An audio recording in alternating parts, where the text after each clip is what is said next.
সরস্বতী পুজোর দিন সকাল সকাল উঠে দেখো কত মটরশুঁটি নিয়ে বসে পড়েছি। কিন্তু আজকে একটাই ব্যাপার যে মটরশুঁটি কাঁচা ছাড়ালেও খাওয়া যাবে না, তাই আজকে মটরশুঁটি কমবেও না। আর এদিকে আমি থলি নিয়ে তাড়াতাড়ি বেরিয়ে পড়েছিলাম। তো ঠাকুরের পুজোর জন্য প্যাঁড়া আর লাড্ডু নিয়ে নিয়েছিলাম দোকান থেকে, আর ফুল কালকেই কিনে রেখেছি। আমি ডেকোরেশনের জন্য আমার ঠাকুরটা যেহেতু একদম পুরো সাদা, তাই সাদা রঙের মালা আর ওই ফ্যান টাইপের যেটা পেপার টিস্যু ফ্যান হয় সেটাও আমি হোয়াইট কালারের চাইছিলাম। কয়েকটা দোকান ঘুরে আমি জিনিসগুলো নিয়ে বাড়ি এলাম। দেন তারপরে আমি এখানে মামাকে বলেছিল খিচুড়িটা আজকে তুই বানিয়ে দিস, তাই জন্য আমি এখানে গোবিন্দভোগ চালের খিচুড়ি বানাচ্ছি। আলু, মটরশুঁটি আর ফুলকপি দিয়ে গোবিন্দভোগ চালের খিচুড়ি। এখানে আমি ডালটা একটুখানি ওই দারচিনি আর এলাচ দিয়ে একটু নুন হলুদ দিয়ে সেদ্ধ করে নিয়েছি।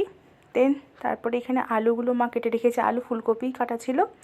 আমি আলুগুলোকে নুন হলুদ মাখিয়ে আলু আর ফুলকপি ভেজে নিয়েছিলাম।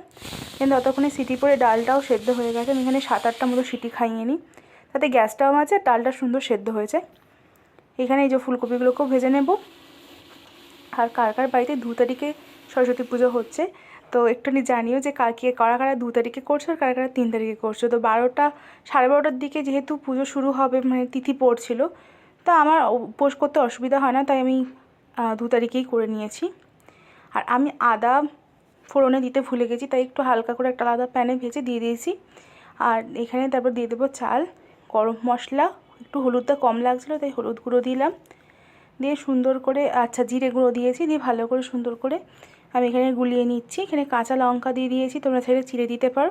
দেন এখানে খিচুড়ি মোটামুটি রেডি হয়ে গেছে, মটরশুঁটি দিয়ে দিলাম। দেন খিচুড়িটা আগে তৈরি করে নিয়েছিলাম। দেন চান টান করে এসে এখানে আমি ঠাকুরের ডেকোরেশনে বসে পড়েছি। আগে থেকে আলপনা দেওয়া ছিল, আর দেখো কি সুন্দর লাগছে না জায়গাটা দেখতে।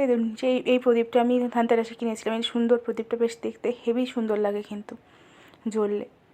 আর এখানে আমি বই, কলম সমস্ত কিছু রেখে দিয়েছি পুজোর জন্য। এখানে এই যে আমার হারমোনিয়াম, ডুবি তবলা সব কিছু রেডি, ফল টল কেটে ফুল দিয়ে রেডি করে দিয়েছি। আর আমার একটাই সুবিধা, বাবা পুরোহিত, তাই জন্য পুরোহিত কখন আসবে না আসবে সেটা ভাবার অতটা টাইম লাগে না।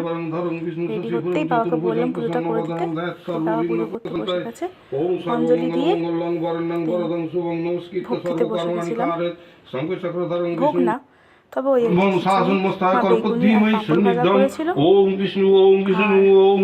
চাটনি।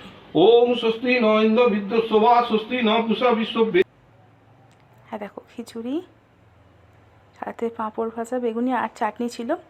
তারপরে কি ঠাকুর দেখলাম পরের দিন দেখাবো।